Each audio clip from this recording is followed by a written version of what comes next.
welcome to episode 54 of the Wilderness Podcast, your weekly old school RuneScape podcast, the show done by casuals for casuals. Damn, that was a mouthful to say. I am your host, Dilz, and with me as always is Deagin. Hey, how's it going? It's going pretty good. Fucking stars have aligned this week, apparently. I saw you logged in. What was going on with that? Yeah, Got something to tell us? Yeah, I didn't have enough money for rent, so I've just kind of sold my bank and I real world traded all my shit. Nice. Yeah. You did it. Yeah. You finally did it. So, my school's on strike. Oh, shit. Yeah. At first I was like happy because this week was super fucked with work, and I was like, I don't know. I was thinking I might have to pull an all-nighter, and then I also forgot. A blessing in disguise. I also forgot I had a test that was like for the Wednesday coming up. I'm like, oh fuck, so I gotta study for that too. Jesus Christ. I'm super fucked. And then Sunday it's like, oh yeah, there's a strike. And then, so I'm like I was happy about it in the beginning. And then you start reading about the possibilities of where it could lead. You're like, I'm paying money for this shit. How it's most likely 2 or 3 weeks. The schools don't want to give the money back for this semester to students. And last time this happened, my professor pretty much suggested that if it lasts 3 weeks, then you should just drop out for the semester and retake it. So what happens when a whole class of people drops it? The chances of us getting our tuition back is a lot higher. Fair enough. So that's when the students start protesting. They go on strike. Because, so it's across, I believe, 33 schools in Ontario, so you can't Google and find out which school I'm in, thankfully. Oh, shit. Yeah, that was like, sweet, I can talk about it, because it's not just one school. There's a bunch. And, one of my buddies is in business, and he was like, oh yeah, it's fine. The teacher just sent an email being like, alright, in 3 weeks you're gonna be here, so just keep studying, because it's business, right? So it's all, yeah, study heavy. Business as usual. Yeah, nice. So, I go on my school website, and I go onto my email, and the teachers are, pretty much MIA. And, and the whole site's scrapped. Yeah. Actually the site went down because so many students kept logging in and trying to find out if the school's on strike. Yeah, fair enough.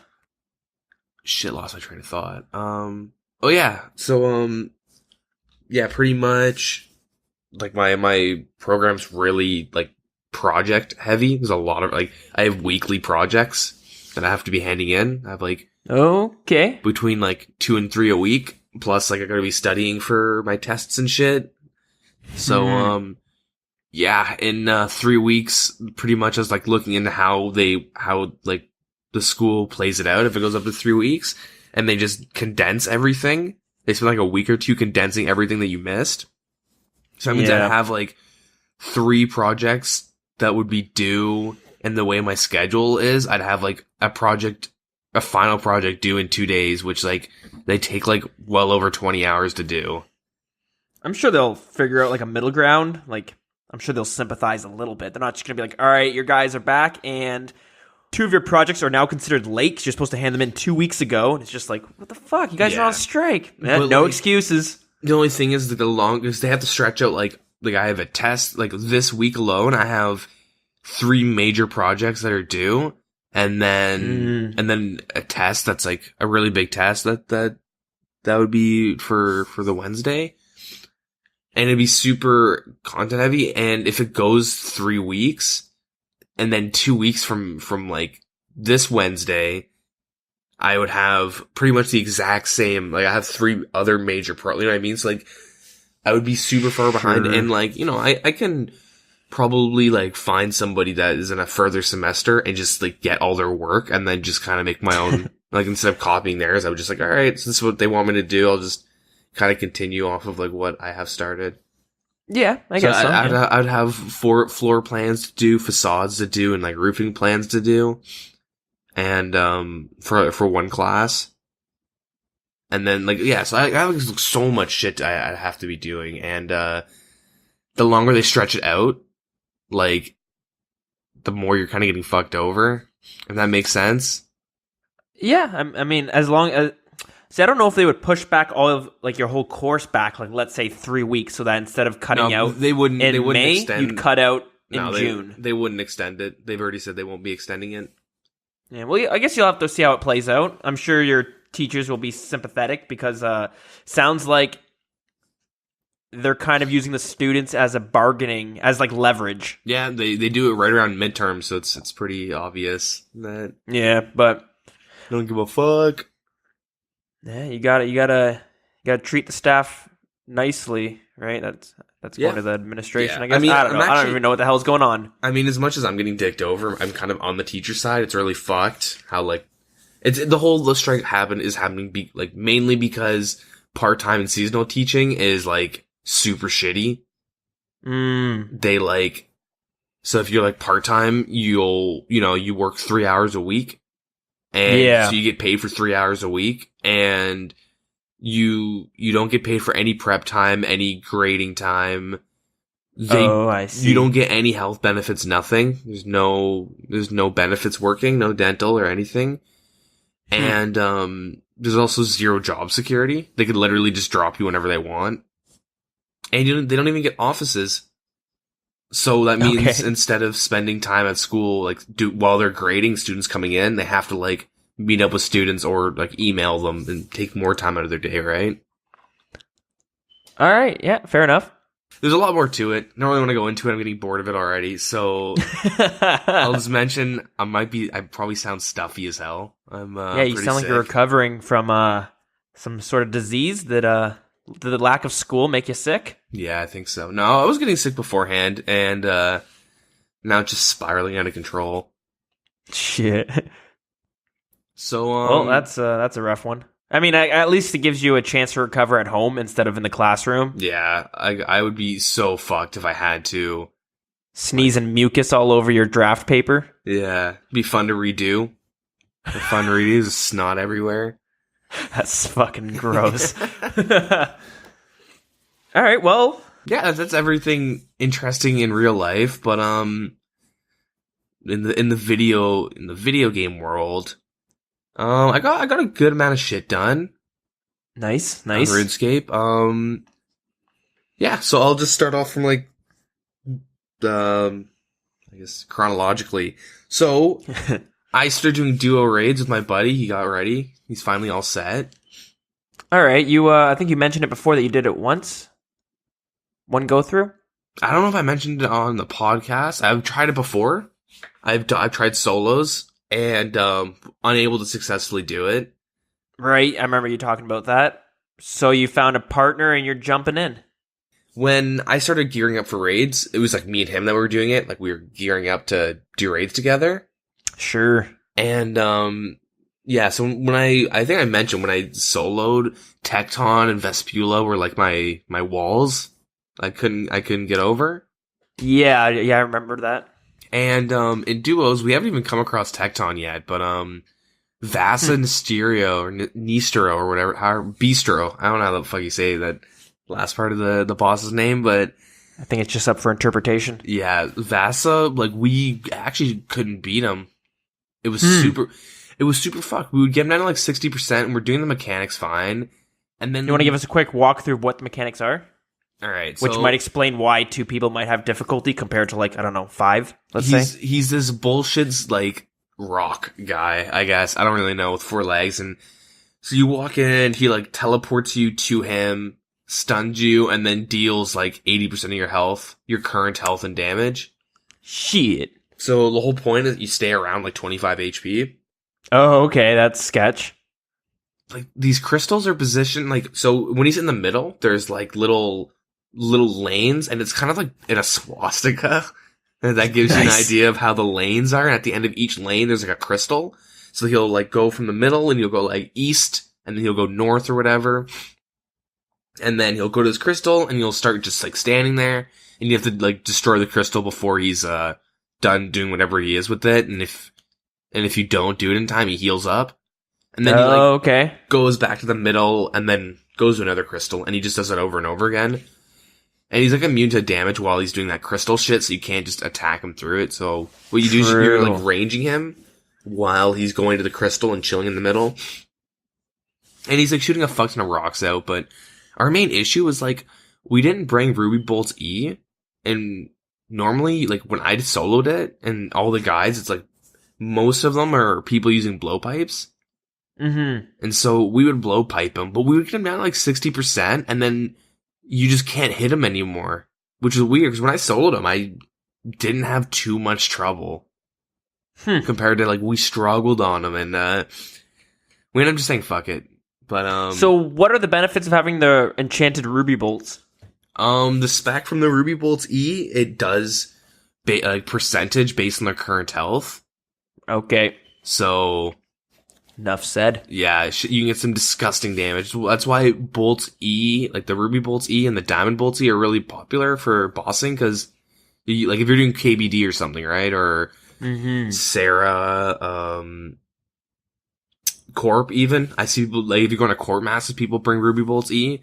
Just any boss with, like, stupidly high health, you get that spec right off the bat, and it's, like, so much damage, and then you get it down to about half, and you swap to the diamonds. And what do the diamonds do? It, like, pierces armor, or defense. Okay, cool. Yeah, so, yeah, but that was, like, our only failure we had, and a lot of it came down to just, like, the first bit, we were, like, super confused, because he deals so much damage, and if you eat at the wrong time, you literally get one-shotted. Oh, fuck. The way, like, the game, like, the way the boss works, this is how I assume it works. The second he gets to, like, a crystal, a timer counts down from 1 minute. And then, let's say you destroy the crystal at 30 seconds. And then it feels like that timer rolls over the next time he gets to a crystal. So the next crystal he goes to, you'll have 30 seconds. You know what I mean? All right. And then, like, or if you do it in 45, like, you'll have 15, whatever. Like, I feel like, because there's times where, like, he literally walks up to it and then walks away, and he just heals a bunch. You're like, what the fuck? What the fuck? That's bullshit. So maybe there's more to it. I'm not too sure. I was able to do it on solo though, and like when I was doing, I couldn't hurt him. It was weird. Like we'd rip him down to 60%, and that was it. But yeah, that was the only struggle we had on that one raid. So, and Vespula is like super easy with 2 people. Yeah. Yeah. So that's kind of our plan, is to skip Vasa and just do Vespula, and then eventually when we have to do Tecton, we want to learn him. So figure that one out. Yeah. So how do you find the Ohm fight? Ohm is really hard. Really, is it like fun, a fun? Though. Really fun. It's the last phase is kind of frustrating.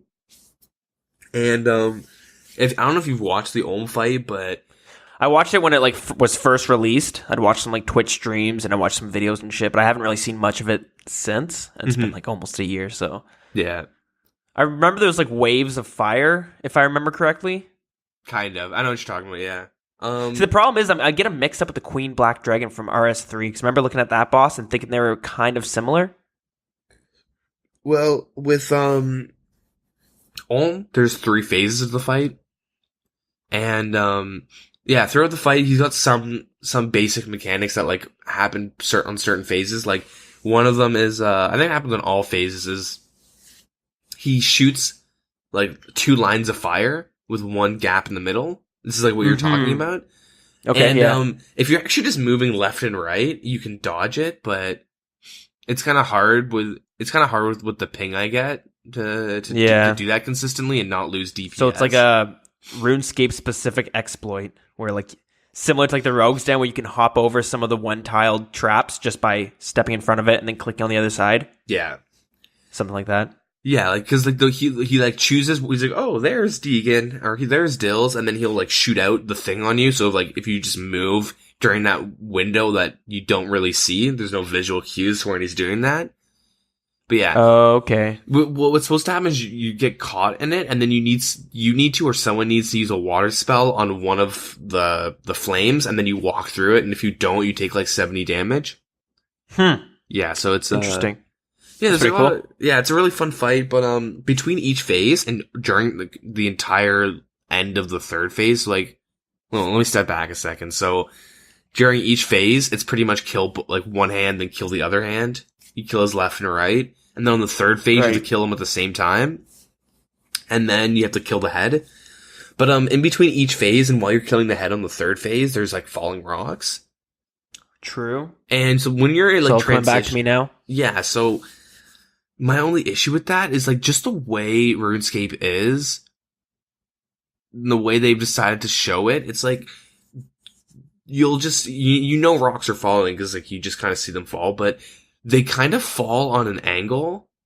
Does that make sense? Like, it doesn't like you don't go, oh, okay, those squares are, you know, those 9 squares don't go near because you're gonna take damage. It's like, all right, it's either those 9 or those 9 right below or to the right of it or to the left. Yeah, like it kind of cuts off like a huge part. And so when the first couple times we did it, like even our last attempt, it's still like, holy fuck, these rocks are annoying because you just start running too far and you'll run into other falling rocks. Yeah, okay, I could see the frustration there. Yeah, but every time by the end of it, I'm like, okay, I got a good method down how to avoid all the damage. But boss is super fun. I don't know, raids are pretty enjoyable for the most part, and we're getting a lot better, so I took the liberty to record. I'm going to be recording points for like, I don't know, maybe like the first 50 or first 100 raids, how many I finish off with. Oh, okay. So our first raid we did, I finished with 123 points. Is that is good really or bad? Okay. Like, okay, so what are you trying to aim for? Give us a reference point. 21k plus. 21,000 plus. Oh, Yeah. right. So first one, 130. Okay. In the triple digits. For that one, I got 1 mahogany plank for 2.5 hours worth of work. All right, that's about, like, what is it? 1 GP per 10 seconds or something?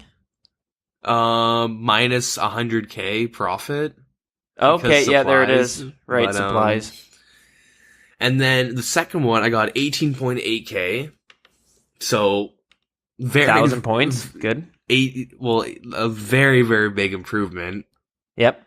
And then the third one was 13,000, and it was because it was super laggy when we were playing. We had a DC scare in the middle of it, and during Ulm, like, I legit died because I just stopped moving, and nothing was like registering. So that's my excuse for that. But I mean, at this point, like, all my points will be all over the place. Like, it was super weird because we went in pretty blind. Like, my one buddy kind of knew of some bosses, and I just knew of like what my solo experience was. And so like when we went into Vespula, I'm like, all right, this is what my issues were when I did it. So he's got 99 range and shit.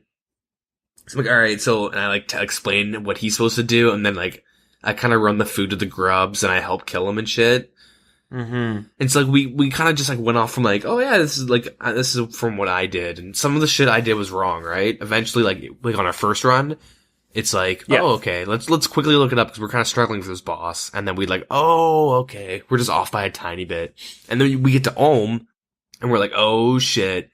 And the videos that we see, it's like Wooks. And like, Wooks he's a really good resource for the raids. But the way he fucking does shit is so ridiculous. He's like, all right, so you want to pray flick, consistently for, 5 minutes straight while running on these 3 specific squares for the whole fight. Yeah. And that's how he does Ulm. And you're like, what? I'm not that good at the game. What the fuck? So like, so a lot of it is like, all right, what is like, there's no guide really for like a normal person. There's just random videos that have horrible audio and shit of just like an average player, like learning the fight. It's like, hey, this is the most advanced shit you could do. Good luck. Yeah, so a lot of it, like our first time doing Ulm, we were getting fucked. Like we were getting destroyed, and we learned, okay, we have to bring water runes when we go. We didn't know about that. Does like Ice Barrage or anything like that help? I have no idea. I literally bring Water Strike, like the Mind Rune. I bring that in a rune pouch when I do my raids now. And I just kind of like shoot a spell at one of the flames and just, douse the fire. Yeah. But Okay. there's like a lot of things that we just learned as we did it. Like when we get to the last phase with all the falling rocks, he summons these little whirlpool things in the ground, and you have to stand on them. And if you don't, he heals a bunch. And so when we were fighting him, like we actually ended up running out of food. We had no more like seeds, nothing for Ohm by the end of it on our first round. But we're like, nope, we're not giving up. We're just gonna do suicide runs. Who cares? We just want to get the kill count. Which is where the 130 points comes from, right? Yeah, exactly. And then like, we learned like, okay, stay on the pools, you know, he won't heal off you like by doing that. Okay, like we should like attack, we should do this and this at this point. Like we figured like most of it out the first run, and then I went and Googled, I went on like the Wikipedia for our second run just to see, and we missed a couple things. Like he'll shoot these like spells at you, and it'll be like red, green, or blue or / purple. And depending on what it is, you have to pray against it. And if you don't, you get hit for like 40 and it drops your overhead. Oh, interesting. Yeah, there's just like a lot of little things that we learned. And so, yeah, lots like smooth sailing from here. But from the second raid with 18.8k, I got like 260k worth of runes. And oh, wow. And then 13k, I got like 100k worth of herbs or something like that. 100 and damn, that's sounds all right. Not really, considering you spend like an hour and 40 minutes. Yeah, still, let's just talk about the single loot. Yeah, I mean it's fun. I mean, it's good to see you're not just getting like I always had the impression that there were times you would, even with a high amount of points, you get like, oh, here's 10k worth of gold, or 10k GP, and you're just like, motherfucker. Kind of like when you're killing like the cave kraken or something, and it just drops nothing, or a bucket. Pirate boots. Yeah, pirate boots. Even that, at least it's something. Fucking buckets, what the hell? But yeah, I remember when the raids first came out, we did a 4-part series, sort of like a little podcast collection, I guess. I don't know what you would want to call it, but yeah, just going. I remember all of our resources was like, different streams, some YouTube videos, the wiki, some Reddit threads, and like I know that when I'm like watching a Dagginoth Kings video or like a guide and I'm reading the wiki and stuff, like it explains sort of what you have to do, but it's a lot different than actually doing it yourself. Mm-hmm. And there's a lot you're just like, oh, well, shit, I didn't realize this and I didn't take this into account and stuff like that. So yeah. It's interesting to hear it because a lot of things you're saying, I'm like, I vaguely remember talking about that on the podcast episode, but shit, man, we easily could have, butchered it, but given a bad description, bad explanation. Yeah. I don't know. Maybe we'll maybe for the anniversary we'll do like an episode of revamping, quickly going over everything in a raid and what you need to do to get your foot in the door. Because honestly, it's a lot of fun, and if we can get more people in the CC to like level up and get ready to raid, like it would be so fun to get like wild CC Chamber of Xeric going. Yeah, that sounds like a lot of fun. I'm not even there yet, so I'm super excited, but I know a lot of people are, getting there and stuff like that. So that'll be fun to see. That's something that we definitely should and will do in the future. Yeah, it'll be good fun. With doing the raid, we probably did talk about it, but it was also so long. It was almost a year ago. We went over this in January? February. Yeah, February. Yeah, like January, February. Yeah, and so just a lot of it I forgot, and yeah, I don't know. It's pretty fun though. I'm liking it a lot. Sounds fun. So other than that, I just started slaying afterwards. I just started doing some Slayer, and because I also need the money too. I had like 2 mil in the bank, and shit. So I got a Slayer task of KBD, cool. And I woke up just kind of like, hey, it's school time. Wait, school's on strike. All right, I know Black Dragon task. RuneScape time. Yeah, so I guess I'm gonna go do some KBD. And I actually just like, I'm like watching Netflix and killing KBD, and I just like look over and I see like fireworks happening, and I'm like, huh. And then I like look at the chat bar and it's like, congratulations, you got 99 defense. I was like, fuck.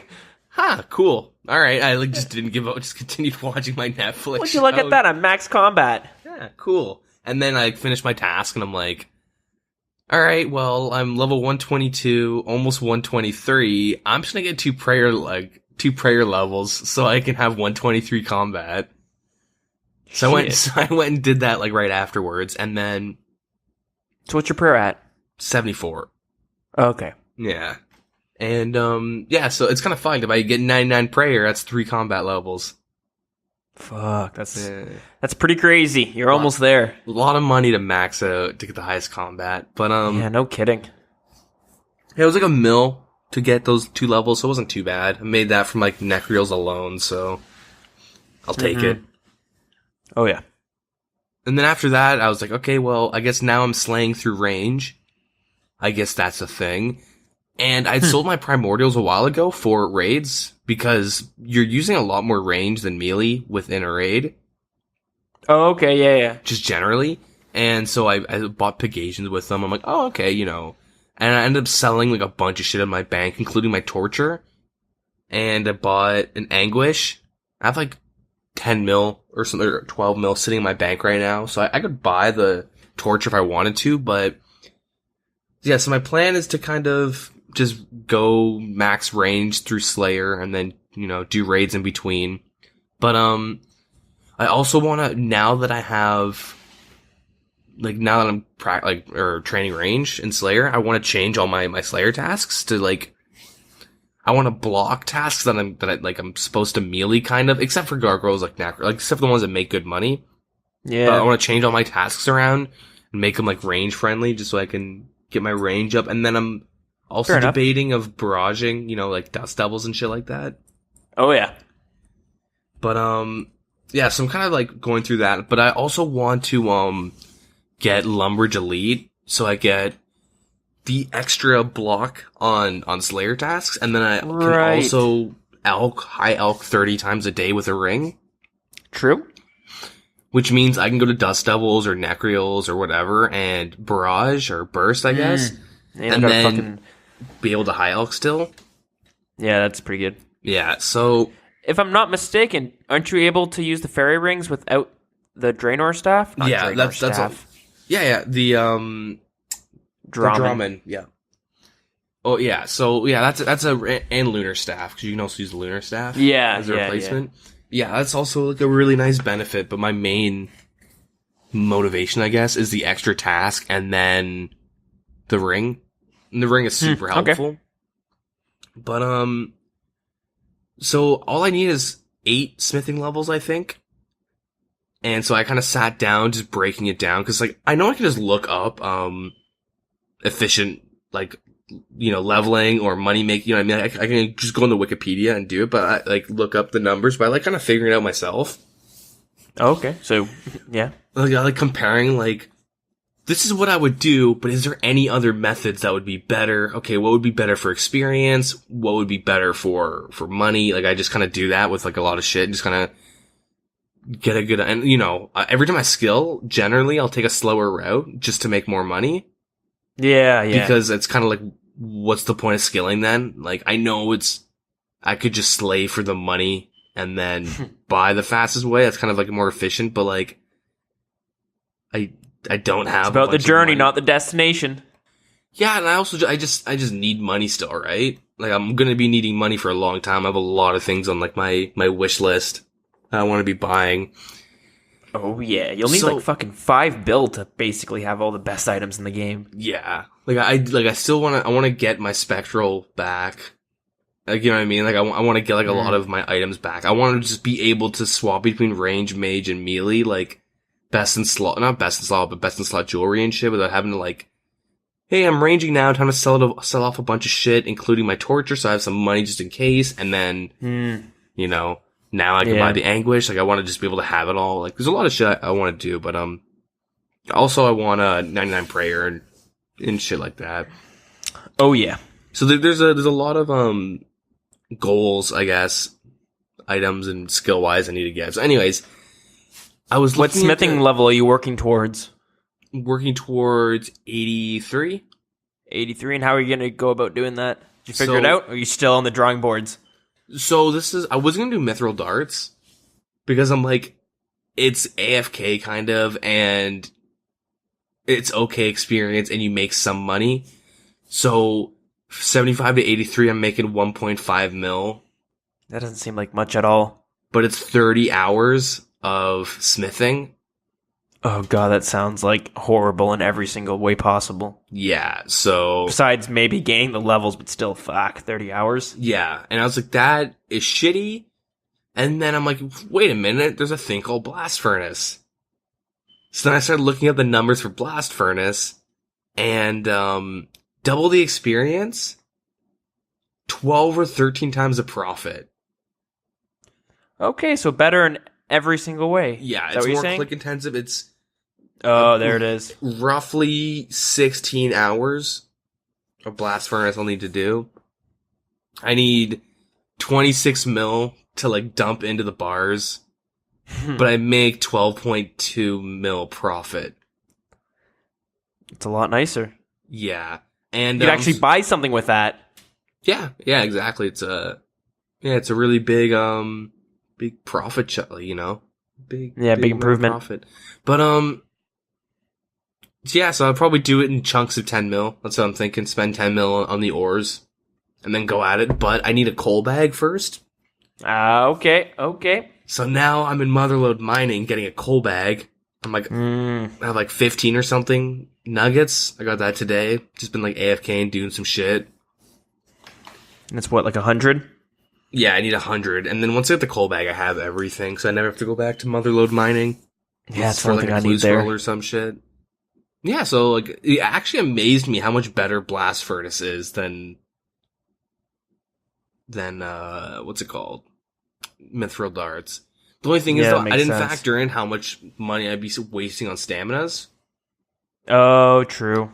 So I'm going to say like probably not, but let's just be safe and say 10 mil profit. Let's just pretend I'm going to spend 2 mil on stamps, but I don't think I'm going to.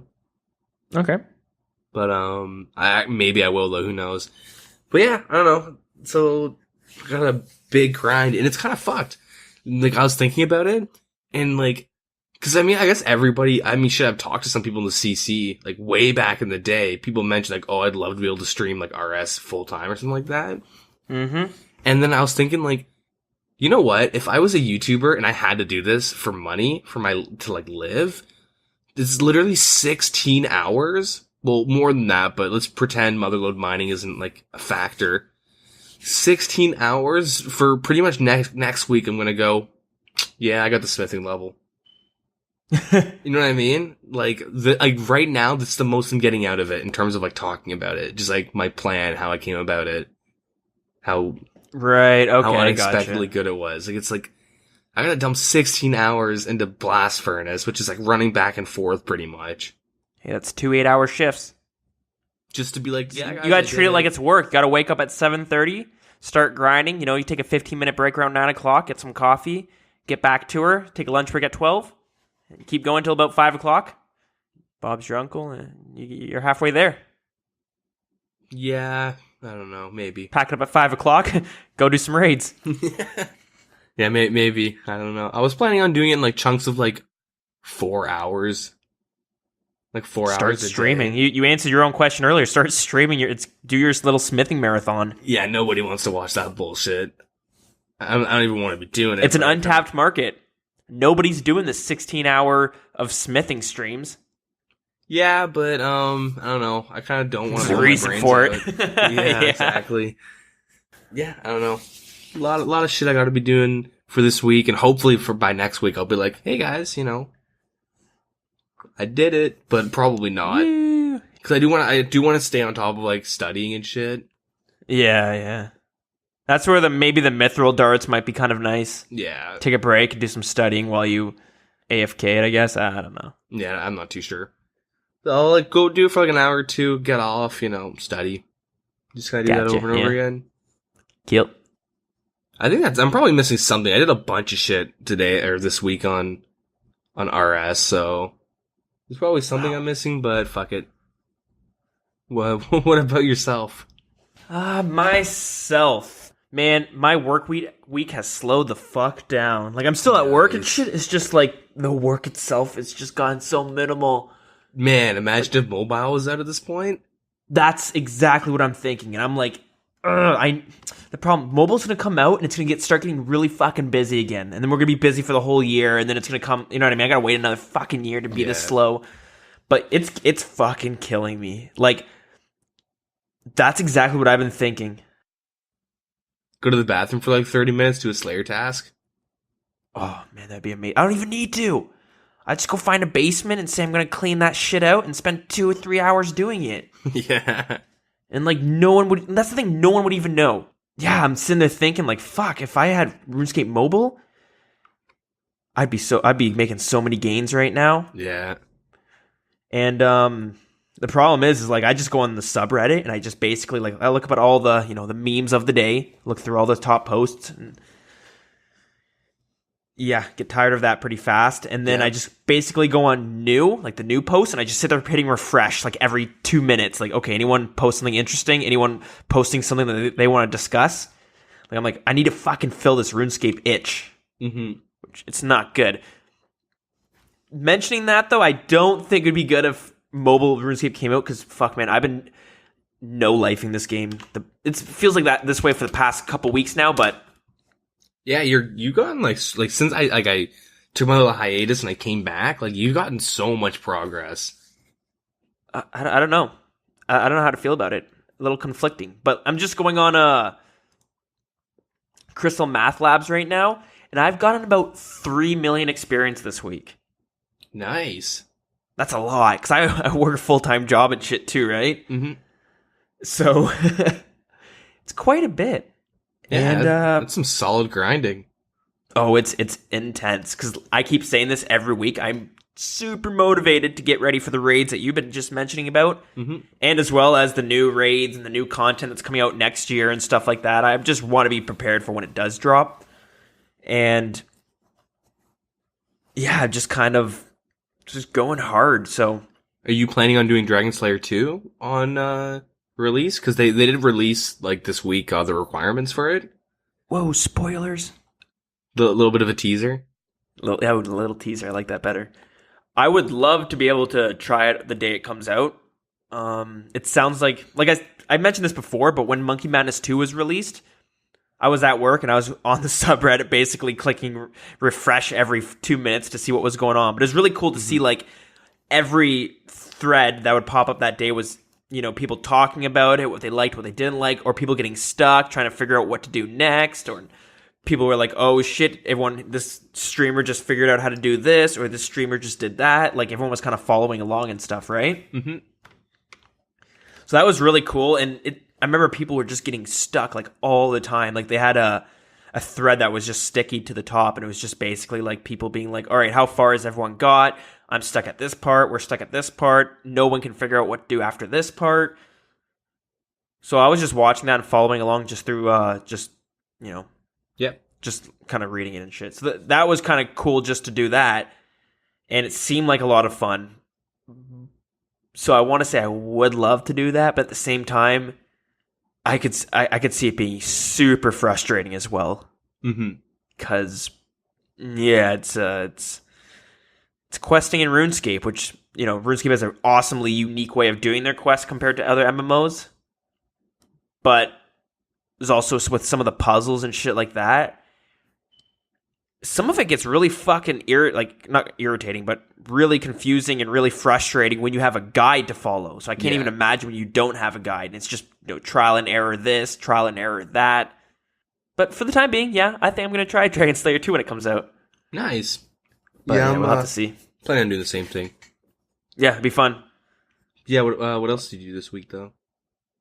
Quite a bit, but not a lot at the same time. I've basically just been doing Slayer. That's basically it. Non-stop Slayer to get my combat stats up. Yeah. I told you that I was thinking of maybe getting one more attack level, getting it to 93, and then just going defense and kind of ruining my amazingly great PKing Edgeville account. Even though I'm fucking terrible at Edgeville PKing, but hey, I got a few kills. I kill a guy every now and then. Mm-hmm. Lose a couple of tentacle whips in the process. Yeah, lose the whip every now and then as well. So it all evens out, sort of. Not really, but yeah. So I got that attack level, and then I just decided to level up my defense. And damn, I've been just skyrocketing through those levels. I think I'm at 77 defense right now. Nice. So the last time we recorded, I believe I was 71. So also, I should have mentioned this before, but we have to keep in mind we're recording this like a day or two late just because there was like a tornado going through. Right? Oh yeah, it was fucked. It kind of made recording not the greatest. Plus, if there's a power outage, that would have fucking sucked. Yeah, we were like set up to do it one day, and then I'm like kind of like prepping for the show, and I just hear like, and my balcony door started vibrating. I'm like, what the fuck? And I open up my door to just like gusts of winds. I have like little shitty camping chairs out of my balcony that I just like I'll sit on. Yeah, that I'll use, and they were just like completely flipped upside down, and damn, it was so windy. Like it was fucked. I was like, oh god. But yeah, it was pretty crazy. So yeah, we had to push it back a little bit as well. But yeah, I was on Discord with actually a listener of the show. We were just talking, and as we were just like chit chatting, all of a sudden he heard like a huge bang going on outside. I'm like, holy fuck, I gotta go see what's going on. And I parked my car like right underneath this tree, and there's this huge branch that fell off that tree, but luckily it didn't hit my car. It like went right behind it. So I was like, okay, I'm just gonna pull my car up a little bit and back to grinding defense. Yeah. Let's get back to her. So yeah, I just want to explain that as well. But anyways, here I am, 77 defense, making a lot of gains there. I'm 90 Slayer. So that's sweet. I can kill dark beasts. And for some reason I got it confused and I thought Cerberus comes at level 93 and then the Smoke Devils comes at like 96 or 95. For some reason I just thought of it that way. I thought Dark Devils were at 91. Mm-hmm. Not Dark Devils, Dark Beasts.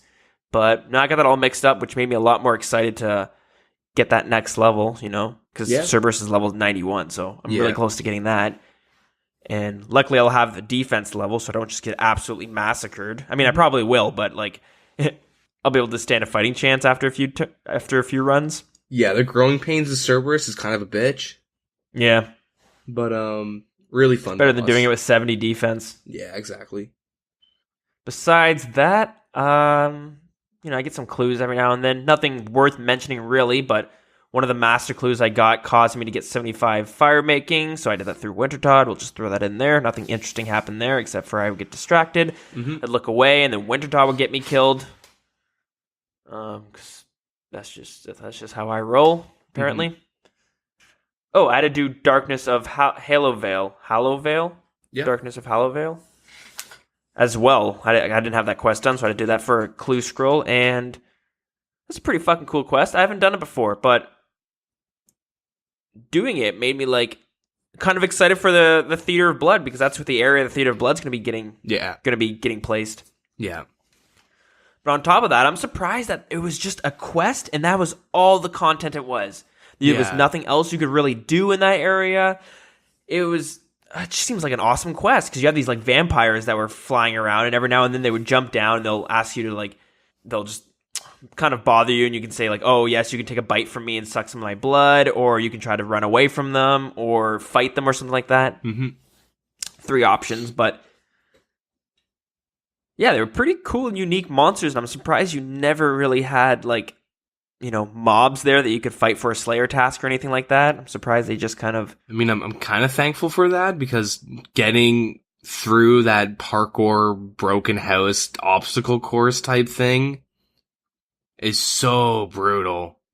Yeah, it is kind of a bitch, but like I said, it was like a really cool area. It was well designed. Yeah, it was really cool. But the fact that you don't even know it exists unless you have to get it done for like a clue scroll or something, I'm trying to think. There's not really any rewards from it that were super, necessary to get. Mm-hmm. A little bit of experience. That's all that comes to mind. I don't know, but yeah, pretty cool. You convinced me to work towards that Sarah God sword, so I've just been plugging away, saving up for that. Nice. It'd be nice. I might actually have it in a month, maybe, depending on how well the drops come. Yeah. That's the thing. I'm getting to that level where I could easily get lucky with a drop and just be like, oh, wow, that really adds 5 mil to the bank. Yeah.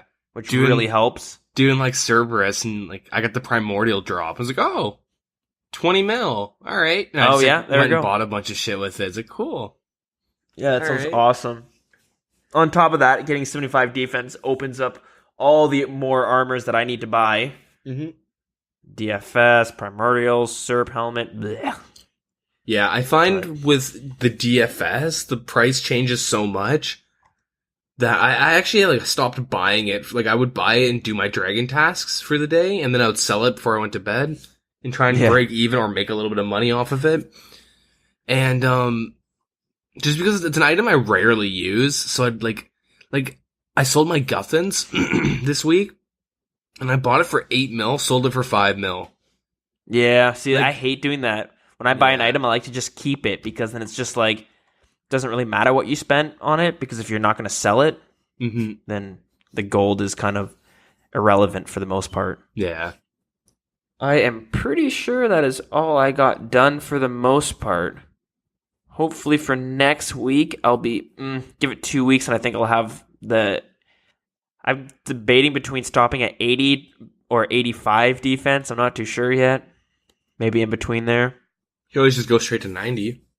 I could go straight to 90. And just stop there and then work on attack. Get those base. Yeah, we'll have to see. Mealies. We will have to see. But yeah, I guess that's again, I'm pretty sure I'm missing something as well, but you know what? Fuck it. I think it's time to hop right into it.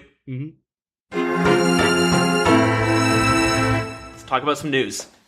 So for this week's news, I mentioned it before, but the Dragon Slayer 2 requirements are released. Some quality of life buffs and a little teaser on the gargoyle boss. Not teaser, but kind of. Yeah, they've been showing the process of designing it and stuff like that, and looks pretty nice. Yeah, they have some like animations on their news page. Looks really cool. We We talked about it before. I'm pretty sure, and this just kind of confirms out what we were saying, I think, but there's going to be two of the bosses. Like, the boss is going to consist of two different monsters, I should say. Mm-hmm. And it looks like a female and a male. Yeah. Or I shouldn't assume their genders, but it's going to be two theys. Yeah, 2017, man. Come on. Sorry.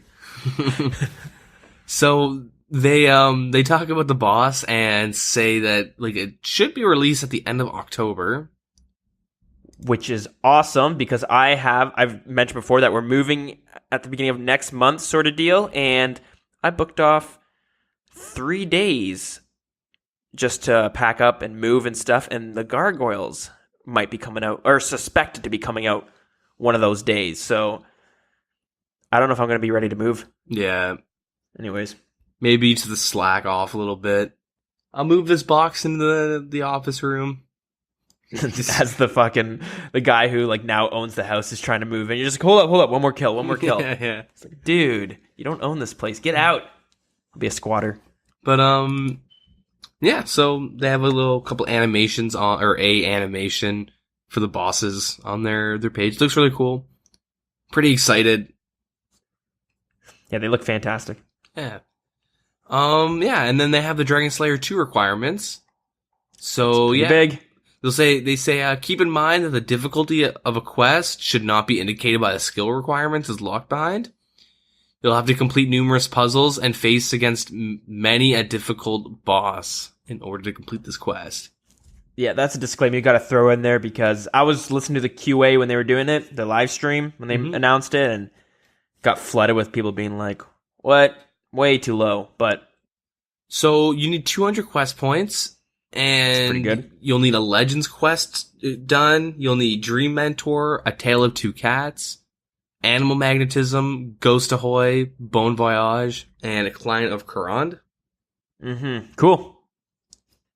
And for the skill requirements, you need 75 Magic, 70 Smithing, 68 Mining, 62 Crafting, 60 Agility, 60 Thieving, 50 Construction, 50 Hit Points. 50 hit points seem a little out of place there. Yeah, but that seemed whatever. That seemed like really weird, but all right, I'll take it. I'm sure that's there. Maybe there's something that's going to hit you for 50 or 49 or something. Yeah, I don't know.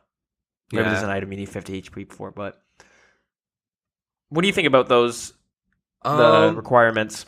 I find with the quest point stuff, like, okay, 200 quest point, I'm fine with that. Because that's pretty good. The max is steep. 253 right now. So you're gonna have most of these quests done. Maybe not Dream Mentor, but you'll have most of these quests done if you have the quest points, which is kind of weird.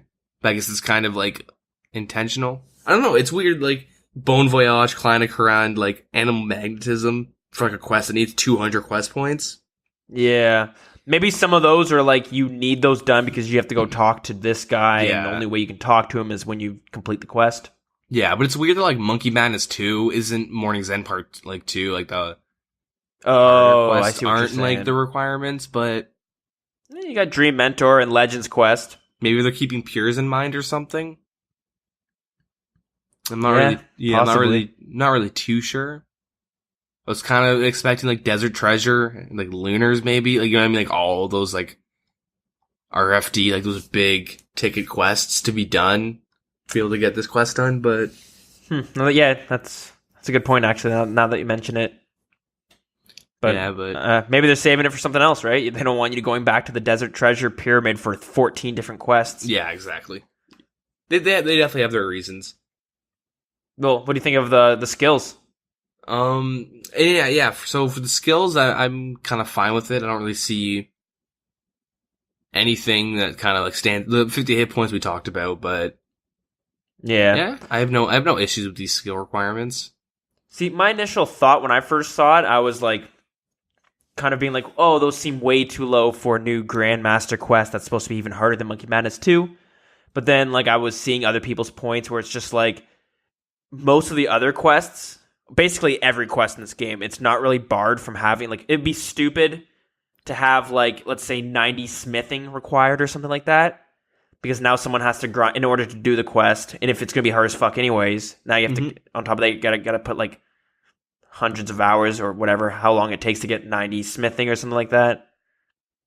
So they kind of want to keep it open, so if you really wanted to, you could at a lower level. See, my only problem I was thinking was, like, you know there's going to be a guy that comes out with, like, ways that a person with, base 50 health will be able to complete it. You know what I mean? Oh, yeah. Yeah. Kind of like when Monkey Madness 2 and people were able to flinch the one of the bosses. Yeah. Now I say one of the bosses because in the second boss, I don't really think there's any way to exploit that. I got my ass kicked the first time. Yeah, you can save spawn him with the first 2 phases. Yeah, that part is fine. I was doing that. And, I'm like level 112 when I was going in. And by the 3rd phase, he prevents you from doing anything like that. Yeah. Right? So I imagine Dragon Slayer 2 will have similar mechanics, maybe multiple times. Mm-hmm. I don't know. So, it kind of changed my opinion a bit. I was like, yeah, I guess it makes more sense to leave it open for the more average player to do it. Whether or not you're going to complete it, that's a different story, but at least you're able to start the quest. Yeah. Yeah. I kind of agree with them where the difficult, like you shouldn't look at the requirements and be like, oh, that's a hard quest. Like Dream Mentor has one of the higher requirements, like, than like the other quests, and it's not hard at all. It's a really easy quest. Yeah, that's true. I think you need 85 combat for it. Mm-hmm. And I think before this, Grim Tales was the highest stat required for a quest. Yeah. Unless Monkey Madness 2 has a higher one. But it has 71 woodcutting that's required. Mm-hmm. I haven't done Grim's Tales, so I don't even know how hard of a quest that is.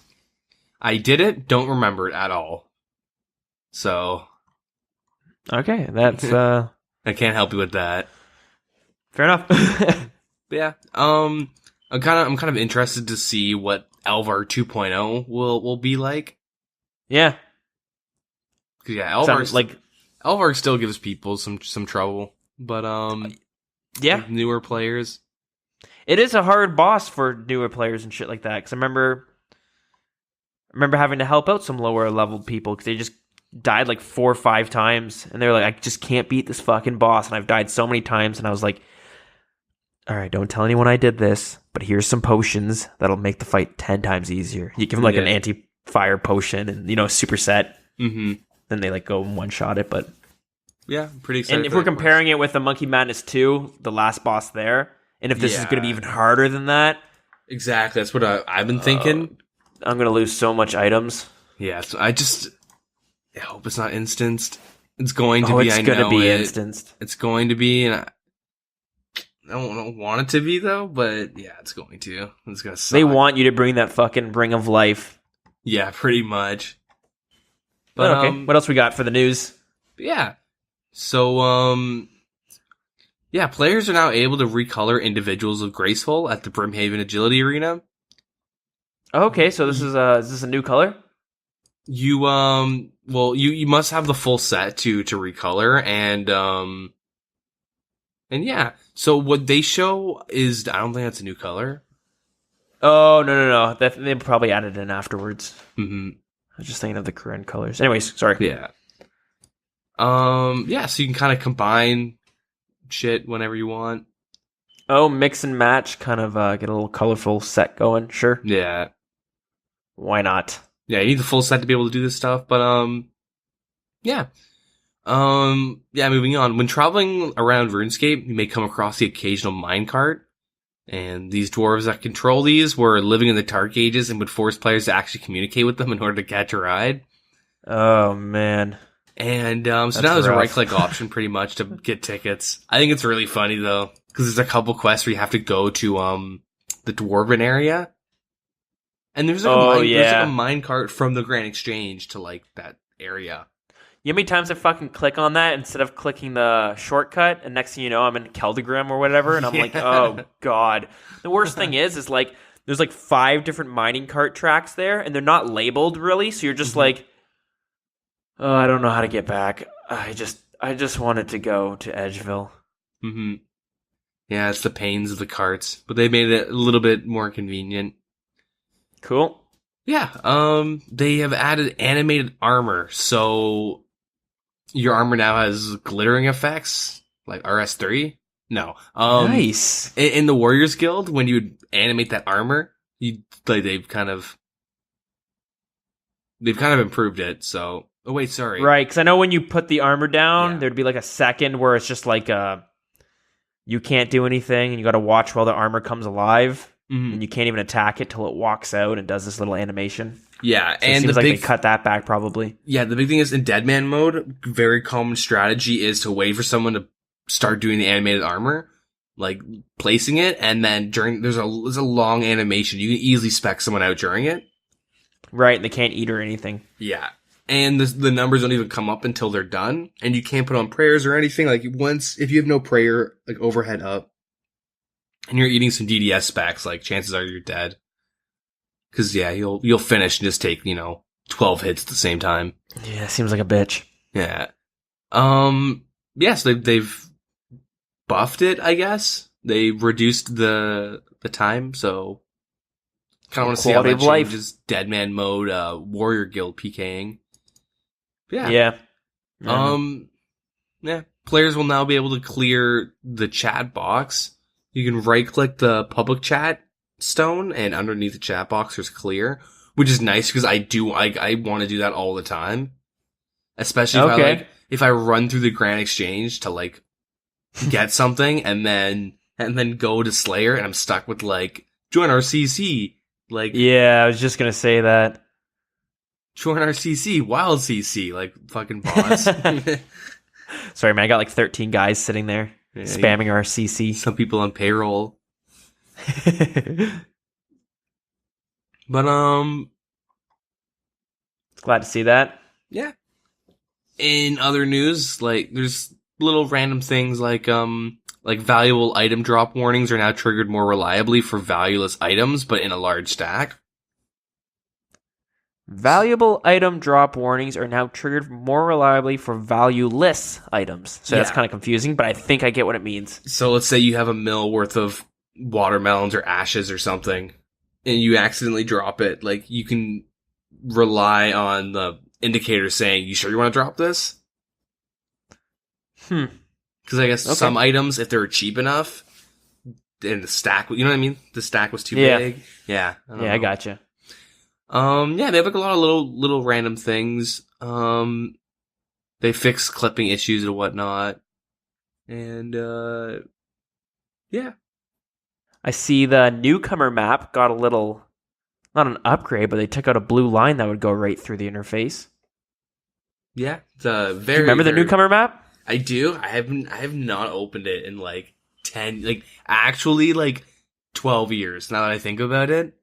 Yeah, like I remember I would randomly come across it and I'd be like, this exists? Oh, yes, this does exist. Because I remember seeing, like, getting it when I was like a noob or something. It says here, it's the way, like, the newcomer map, handed out to newer players and sold in the Lumber's general store. I don't remember ever having it handed it out to me when I started the game. And maybe it did. Maybe I was just wrong, but I remember just kind of stumbling across it being like, oh, this is a great item for new players. It's a shame I didn't have this when I was a new player, sort of deal. Yeah. But it's the most basic map, especially now that we have the world map. I don't know. But anyways, content. Yeah, you click it and it would just be like, oh, Lumbridge, you are here. And then it would be like, Varrock is this direction, Falador is this direction, Draenor Village this direction. Draenor Village might not have even been on the map, but it was a super minimal map just to like point you where to go. Mm-hmm. Would describe nothing else. But fuck, man, I remember. I'm just having a blast from the past right now, but I remember coming up to those crossroads at like the Draenor. One would lead to Draenor Manor, one would lead to, I think, Varrock, and one would lead to the Falador area or Port Sarim. And constantly clicking on like the signs to see like, oh, the signs read go this direction or that direction. Mm-hmm. You know what I mean? Yeah. Being like, huh, I'm glad these signs are there, or else I'd be lost. Yeah, I remember getting lost a couple times. And then, yeah, you'd find a crossroad and be like, oh, thank God, some signs. Oh, a main intersection, thank God. I remember being at Draenor Village and asking how to get to Varrock, like, way back in the day. And some dude saying, yeah, go north and, like, go around the mansion, go around the gate, and then go east. And I, like, just didn't use the compass or anything. I just, like, I went around it, and then the next thing I know, I'm like... North always means up, right? That's pretty... I probably did some dumb shit like that. But, I remember, like, just finding myself at the monastery. It's like, okay, this probably isn't Varrock. Okay, I know if I keep going this way, there's the wilderness, so I'm not going that way. I was expecting you to say... Oh, sorry, go on. I ended up just, like, stumbling to Falador, and some dude just, like, walked me to Varrock. I was like, okay, cool. Follow me, youngin. I was expecting you to say, like, you got trapped at the Draenor Manor, and then the fucking trees just end up killing you. That son of a bitch lured me. Huh. But, cool. I think is that it for the updates, really? Yeah, we're good for the updates. Basically good for the updates. I guess some notable or newsworthy things that have been going on in the community. An uproar of Bodhi's hardcore Iron Man died. Yep. He disconnected while killing bandos. So yeah, that happened. At the same time, a hardcore Iron Man was able to completely max his account out. Mm-hmm. So that's great. Congratulations to Guile. Yeah, Guile. So it's pretty fucking nuts. Yeah, I think Alfie also died on his hardcore Iron Man. Oh, did he? Yeah. How'd that happen? What was he doing? He was doing some dumb shit. He always dies doing dumb shit. Oh, we have it right here. Let's see. Oh, I just saw it right now. We got comboed at Cerberus. He got the kill, and then the ghost comboed him out. So that's unfortunate. So yeah, that'll happen in the hardcore Iron Man world. Yeah. I'm having trouble figuring out if this was an actual meme or not. But I saw some posts about skulls popping up on people's game. I saw people posting about them being in a barbarian village and there'd just be a random ghostly figure standing there and you couldn't really interact with it at all. Really? I saw like a couple posts like that. Only a couple. This is why I'm confused. And then I saw a bunch of jokes about that shit. And then I myself never saw any of that kind of stuff. Maybe it's little teaser for Halloween coming out. Yeah, I'm curious if like it actually exists or not. But that'd be pretty. That's I don't know that. I don't know. I don't got much more than that for you guys. What else? Big debate because in the QA they mentioned about getting rid of the ditch at the wilderness. Yeah. This was something Mod Kieran's been kind of pushing for some reason. I don't really know, and a lot of people are kind of saying, yeah, we should get rid of the ditch. Yeah. Ditch the ditch. Ditch the ditch. I'm a little confused on this one because I don't know. People are just saying it looks ugly or something like that, but yeah. I personally, I kind of like the ditch. I know I might get some hate for this, but it's a clear divider of when the wilderness kind of starts. And I know most of us know that, and there's like a little warning that would pop up saying you're about to enter the wilderness and stuff like that. But at the same time, if you're running back and forth a bunch or something like that, it only pops up the first time, really, before you log out. But yeah, it was a clear indicator of when the wilderness was going to start. Yeah, I think there's a lot of reasons why they want to do it. One, Jagex wants to start luring people. Yeah. I think that's the main reason. No, but like I do think the ditch doesn't look too good. It looks pretty ugly. And, yes, I mean, yeah. And there's also this weird thing that supposedly you can't take damage while you're jumping over it. Oh, yeah, no, you can't. So people, like, rushers can use that, like 10 HP, like, dark bow rushers can use that to their advantage. They'll spec someone out and immediately jump over it so they can't die. So it is being abused a little bit, but I think their biggest reason, I'm assuming, is that when mobile comes out, these people go, oh man, I remember RuneScape, oh, is it still the same? There's a ditch, you know what I mean? Like, I mean... I'm just curious if people are actually going to think that, or if they're just going to be like, oh, this thing's there, and now I'm in the wilderness, or I don't know, you know what I mean? I don't know. I'm trying to wrap my head around it. They do need a good indicator for the wilderness, but I find, like, it's so intrusive, that ditch. I've never liked the ditch. I've never, like, once... I remember when they came out with the ditch, and going on some, like, RuneScape, like, forum website... Maybe it was even just the RuneScape forums, but some dude was really upset, and he did the math, like, if you were to craft nature runes as soon as you could in the Abyss to 99, and it was like the amount of time you wasted jumping over the ditch, and I remember reading that and being like, what? That is so much time wasted, what the hell? I don't remember what the exact numbers were, but I just remember being, like, amazed on, like, how many, like, hours were pretty much just thrown out because you're clicking a ditch. Yeah, I remember seeing the same thing when it first came out. I think it was something like 20 hours you had to do of extra rune crafting or something like that. It was something where it was like kind of a lot, but then again, you're sinking in like 20,000 hours into rune crafting anyways to level it up to 99. Yeah, but imagine clicking on a ditch for 20 hours straight. I mean, yeah, but I think it's a little bit more different than that. But yeah, remember that Outrage came out, and yeah, originally they put the ditch there was to make it so that you couldn't really get lured into the wilderness. Like, people still got lured, but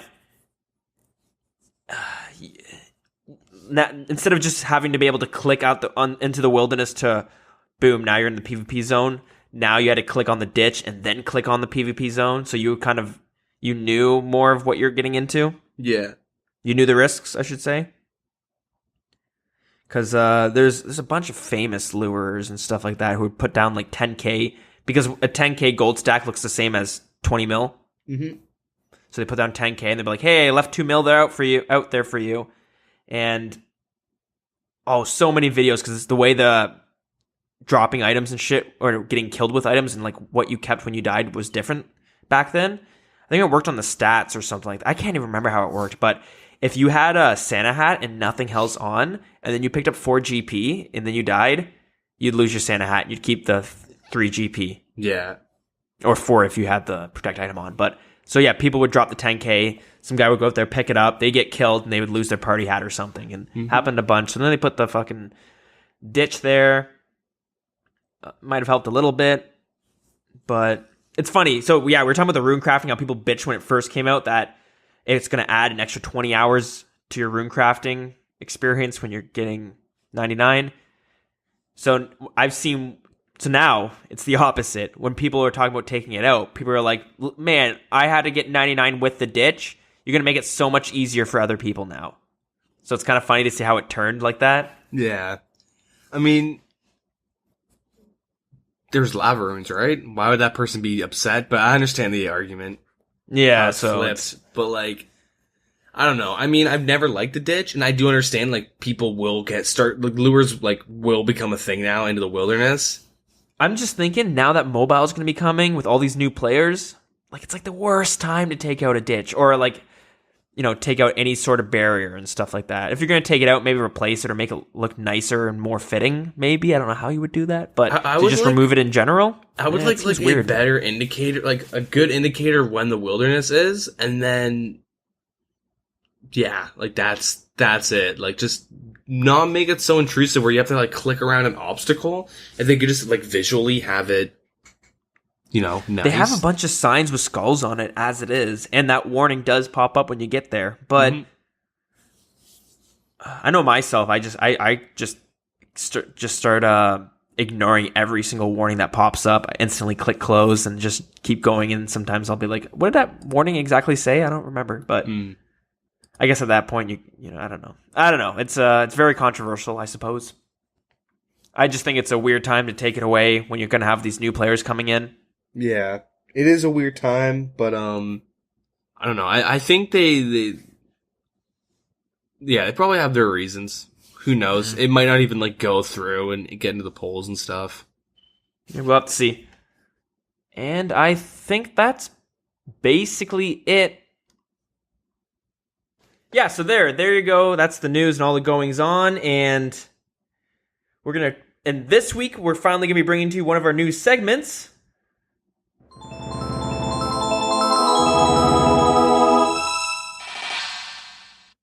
We're going to bring to you some lore. Some good old RuneScape lore. I'm going to plan to keep these brief. Hopefully no more than 5 minutes. Yeah, anyways, we're going to start with the genesis. The creation of the RuneScape world. The very beginning of Gielinor. Most of us know of the gods that already exist in RuneScape. You know, you got Gothic, Saradomin, Zamrock. There's a few more, but not many of us are aware of the Elder Gods. And to be honest, there's not much information on the Elder Gods, at least in the old school RuneScape world. The Elder Gods are your typical godlike beings. Like I just said, we really don't know much about them, but we do know that the Teasers race, one of the oldest races in RuneScape, are awaiting for the gods to awaken one day, or to come back to them. We don't know how many Elder Gods there actually are. That's a lie, we kind of do. There's 5 of them. But we do know they are responsible for creating every single world in the universe, as well as the universes and galaxies themselves. Gielinor is their version of a perfect world, a utopia. When they first created this world, though, they left it void of basically any life. They are not responsible for the life on it itself, but responsible for just the creation of the actual world.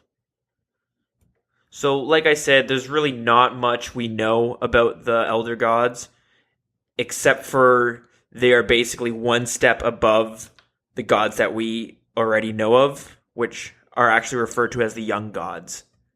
So there's really not much more that I can think of to talk about of the Elder Gods, unless we want to get into the RuneScape 3 lore. But we're not gonna go too far into that stuff. We're gonna keep it pretty brief, just because old school RuneScape is kind of at a timeline before RuneScape 3.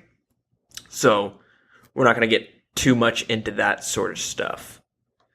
But like I said, we're gonna keep it pretty brief, and we're just gonna build on it with each episode. So next week we'll probably dive in more about the Young Gods itself, or something along those lines. So there you have it.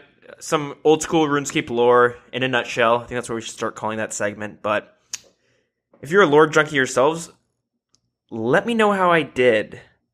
Because this was actually my second take I had to do on it, because I feel like I butchered it the first time. And I hope this time was a little bit better for you guys. I think that's basically all we have this week. What do you think? Yeah, I'm pretty sure that's it, actually. Yeah, me too. Yeah, okay, that's basically it. So guys, if you guys want to send us, feedback, messages, questions, just get in touch with us at all. There's a bunch of different ways you guys can go about doing that. We have a Twitter. You can get there. You can find us on Twitter at The Wilderness RS. Our Facebook is facebook.com/The Wilderness Podcast. Our email is thewildernesspodcast@gmail.com. Our in-game clan chat is WildCC.